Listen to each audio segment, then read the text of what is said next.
Now, topic number 3 is something that does pique my interest a lot more than Clayface, much more. And I forgot about this because it's been in development hell. This is topic number 3 coming from MovieWeb. Todd McFarlane teases more A-listers joining Jamie Foxx in the long gestating Spawn reboot. Did you see the one that came out in the 90s that was with Michael J. White? With Michael J. Yeah, that movie was dope, man. That Really? movie was dope. Yeah, I enjoyed it at the time. I think if I went back and watched it now, to be honest, it may be horrible. I think Yeah, I don't think it stands up to. I don't think it's okay. going to stand up. But Yeah, I think haven't. I purposely have not gone and watched it again. Yeah, I think one of the reasons I liked it back then is because I was younger and just thought I was cool. That I was seeing like a hard movie. I can't even remember if it was rated R. Maybe it was rated R, PG-13. I don't remember. I think it was rated R. I was happy because there was a black dude in there. That was one of the reasons why I saw it. I was happy for that. But there's some of those old movies I don't think that are standing up well. Like I don't think that would stand up well. I don't think Hellboy would stand up all that well today. But that's not to say they couldn't be good movies if they made them today. I'm sorry, but I interrupted. Go ahead, man. My bad. No, you're good. This is from movieweb.com. Tom McFarlane also explained why he's not directing the Jamie Foxx-led Spawn movie. And if you've been following this for like, it seems like 15 freaking years, you know they've been back and forth with that. At this point, many Spawn fans are probably doubting that the long gestating reboot would ever see the light of day. But creator Tom McFarlane has provided another update on the project. For years, McFarlane has been tinkering with the reboot, at one point bringing in Jamie Foxx to lead the cast as a new version of Spawn. The film can't seem to make its way out of development hell, but the success of R-rated comic book adaptations in recent years may help McFarlane finally get the more mature adaptation he wants to finally get made. Last year, it was reported that the film was back on track with a new script in the works from the team of Scott Silver, Joker, Malcolm Spellman. I had a nice chance to talk to him. With The Falcon and the Winter Soldier, and Matt Mixon with Yesterday Was Everything. McFarlane planned on directing the movie himself for a while, but let's see what he had to say in this quote right here. My original plan has gotten tripped up a bit. You deal with it a lot, given Hollywood. None of that should be surprising, but you start bringing on A-list people, and we're bringing on A-list people, not just one, but multiple A-list people. And it's going to continue to grow. You're going to sell it to a studio, and then it's going to grow some more. What they're not going to want to do is a cheap, low-budget movie with all these big names people on it. That's not why they're signing up. They're not looking for a big extravaganza, but they're also not looking for an $8 million horror movie budget. I do like that. That's all well and good to have an A-list cast, but that's not big enough to get big budget Spawn film, said Soul. McFarlane went on to explain that an established director will most likely be sought by any interesting studio. Decision he admits he fully understands. And I'm going to come back to that. As with the cast, it all goes back to the studio getting as much confidence in the project as possible before shelling out big bucks. Then the piece they have to be realistic about is once someone says, yes, we take all these people and a decent amount of money, there's a chance that they buy multiple movies up front. They're not going to want a first-time director, and that would be McFarlane himself because he's never directed anything before. That's the piece. If I got one crawl in me, that's it. If I'm the CEO, if I'm practical about it, I wouldn't take that deal either. They're going to have a lot at risk because of the deal we cut with them.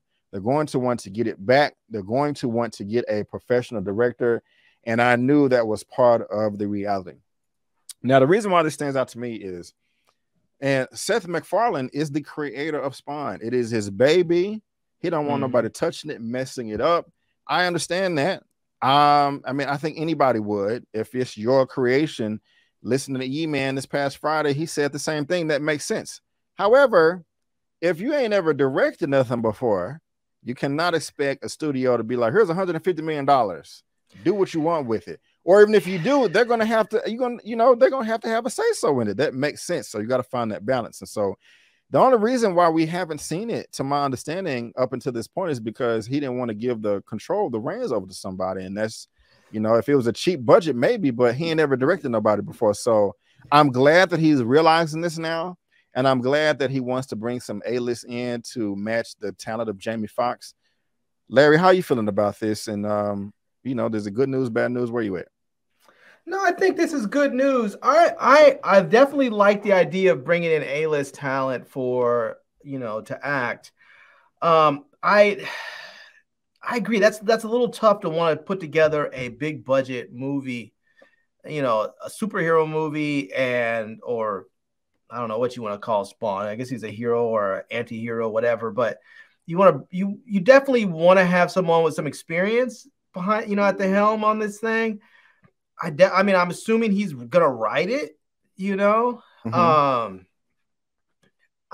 But I'm not totally opposed to having someone that hasn't directed a lot, take a crack at this thing. I mean, there are sometimes you get really good experiences when somebody who doesn't have all of that muscle memory behind them, someone who's willing to do things that other people wouldn't do because they have that fear behind them. Oh, I can't do this. I can't do that. That's not allowed. This won't work. Or they're thinking about what some executive's going to say to them instead of just doing what their vision is telling them to do. So I wouldn't mind seeing somebody who's out there, but maybe not super experienced. Like someone who thinks totally differently. Somebody who like our work, the work we have seen from them has been like kind of weird. And you're like, oh, that dude's kind of off, Yeah. Like let me give you an example. Somebody I wouldn't mind seeing direct a movie like this. You're probably like, man, you're crazy, whatever. Donald Glover. I wouldn't call you crazy for that. I wouldn't call you crazy for that. Donald Glover is the dude is different. Well, I mean, when it comes to the dude thinks different. He has a different vibe, and I think he has enough experience that he could probably do this justice. I actually like that. I would never have thought to use a Donald Glover for that. But Larry, I'm not gonna lie, I like it. I do, to be honest with you. Leguizamo, yeah, he was crazy in that as the clown. The best part of the movie by far was John Leguizamo as the clown. Yeah, it's has he directed anything? Leguizamo? Yeah. I don't know. Maybe, but I can check real quick if you're curious, because I kind of am. But yeah, man, I wouldn't mind seeing what's his name in there as one of the villains or something, some sort of role. What's his name? Danny Trejo. I wouldn't mind seeing him in there as one of the villains of some sort. Yeah, that would be interesting. That would be interesting. Man, I cannot remember the last time I seen this, but we got John Leguizamo right here. He was the clown. It was quite gross. Let's see here. Previous was an actor. So of course he's an actor, writer. No, he's never directed anything. Directed, yeah. Yeah, that's interesting. But I like John Leguizamo. I mean, I like Donald Glover. Yeah, I do. I also like another OG moderator in the chat, Myra Charisse. What's going on, Myra? Hit that like button. Thank you for being here. We also got another moderator, Sonny Peach. We have 165 people in the chat. That is amazing. Do not forget to hit the like button. Let's get to 165 likes. Thank you so much. I appreciate it. What's up? Go ahead, Larry. Yeah, man. I would like to see somebody different doing something cool with it. I wouldn't even mind seeing dude. I can't remember his name off the top of my head. It's funny because I was just thinking of Donald Glover, and I was thinking the dude that was a showrunner for Community that Donald Glover was in when he first broke out. I can't remember the dude's name. Okay, well, come back in the replay and leave it in the chat because I'm gonna read it. But that dude, he's one of those dudes that thinks off the. He's like he didn't think normal. Like he has a different like he lives on that Dan Harmon. That's what it is. Somebody that Dan Harmon. I wouldn't mind seeing Dan Harmon do something like this. He often does stuff that's comedic, but he has a twisted kind of mind. I wouldn't mind seeing that twisted mind go a little bit dark and have some bits of levity in there too with this movie. So I think he could do something fun with this as well. Well, all right, guys, y'all let us know what you think, whether you're watching this via live or on the replay. Also, again, don't forget, there's a link down to this in the description box below for you to read at your own leisure.